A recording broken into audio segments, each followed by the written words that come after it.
Hello, ഇന്ന് നമുക്ക് നല്ല ഹെൽത്തിയും ഈസി ആയിട്ട് ഉണ്ടാക്കാൻ പറ്റുന്ന ഒരു സൂപ്പിൻ്റെ റെസിപ്പി നോക്കിയാൽ ഈ റെസിപ്പി ഭയങ്കര എളുപ്പമാണ്, ഭയങ്കര ഈസി ആയിട്ട് നമുക്ക് വീട്ടിൽ തയ്യാറാക്കാം കേട്ടോ. അപ്പോൾ നമുക്ക് നോക്കാം. ഈ ഒരു പാത്രത്തിൽ ഇഞ്ചി ചോപ്പ് ചെയ്തത്, വെളുത്തുള്ളി ചോപ്പ് ചെയ്തത്, ഗ്രീൻ ചില്ലി, സ്പ്രിംഗ് അണിയൻ്റെ വൈറ്റും ഗ്രീനും ആണ്. പിന്നെ അടുത്ത പാത്രത്തിൽ വെജിറ്റബിൾസ് ആണ്. ക്വാണ്ടിറ്റി ഡീറ്റെയിൽസ് എല്ലാം ഡിസ്ക്രിപ്ഷൻ ബോക്സിൽ കൊടുക്കാം.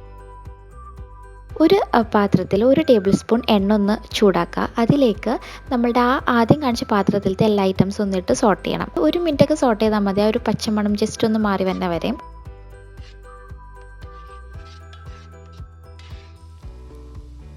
ഇതിലേക്ക് ഒരു 340 ml വെജിറ്റബിൾ സ്റ്റോക്ക് അല്ലെങ്കിൽ ചൂടുവെള്ളം ഒഴിക്കാം കേട്ടോ. ഞാൻ ഇവിടെ കിട്ടുന്ന ഒരു വെജിറ്റബിൾ സ്റ്റോക്കാണ് ആഡ് ചെയ്തത്. പിന്നെ ഒരു 1.5 ലിറ്റർ ചൂടുവെള്ളം ഒഴിച്ചു കൊടുക്കണം. നൂഡിൽസ് ഒക്കെ ഇതിലാണ് കുക്ക് ചെയ്യണത്, അതിൻ്റെ ഒരു ക്വാണ്ടിറ്റിക്ക് വേണ്ടിയിട്ടാട്ടോ. ഇതിലേക്ക് 1 table spoon soya sauce, 1 teaspoon vinegar, 1 teaspoon sugar, red chilli sauce 1 teaspoon, pepper powder 1 teaspoon, പിന്നെ ആവശ്യത്തിന് ഉപ്പ്, അതൊക്കെ ഇട്ട് നന്നായിട്ടൊന്ന് യോജിച്ച് വരണം കേട്ടോ. ഇതിലേക്ക് നമ്മൾ എടുത്ത് വെച്ചിരിക്കുന്ന പച്ചക്കറി, നിങ്ങളുടെ വീട്ടിലുള്ള എന്ത് പച്ചക്കറിയാണോ അതൊക്കെ ഇട്ടുള്ളൂ. ഞാൻ ക്യാരറ്റ്, ക്യാബേജ്, സുക്കിനി, ക്യാപ്സിക്കം, കോൺ ഉണ്ടല്ലോ അതാണ് ഇട്ടത്. ഇതിലേക്ക് നമ്മളുടെ നൂഡിൽസ്, ഞാനിവിടെ ഇത്തിരി ഹെൽത്തി സൈഡ് കൂട്ടാൻ വേണ്ടിയിട്ട് റൈസ് നൂഡിൽസ് ആണ് യൂസ് ചെയ്തിട്ടുള്ളത്.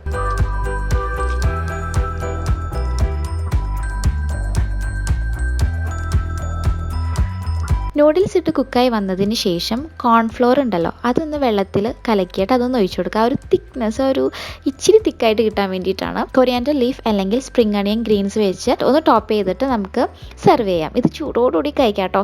നല്ല മഴയുള്ള ദിവസം അല്ലെങ്കിൽ അധികം സമയമൊന്നുമില്ല അടുക്കളയിൽ എന്നുണ്ടെങ്കിൽ ഇതൊന്ന് ഉണ്ടാക്കി നോക്കിക്കേ. കുട്ടികൾക്കും വലിയവർക്കും ഒരുപോലെ ഇഷ്ടമാവുന്ന ഒരു റെസിപ്പിയാണ്. അപ്പോൾ എന്തായാലും ഈ വീഡിയോ ഇഷ്ടമായെന്ന് വിശ്വസിക്കുന്നു. ഇഷ്ടമായെങ്കിൽ ഒന്ന് ചാനൽ സബ്സ്ക്രൈബ് ചെയ്യുക, നിങ്ങളുടെ ഫ്രണ്ട്സിനും ഫാമിലിക്കും ഷെയർ ചെയ്യുക. പിന്നെ നിങ്ങളുടെ വിലയേറിയ അഭിപ്രായം ഒന്ന് കമൻറ്റ് ചെയ്യാം കേട്ടോ. നാളെ കാണാം. ബൈ.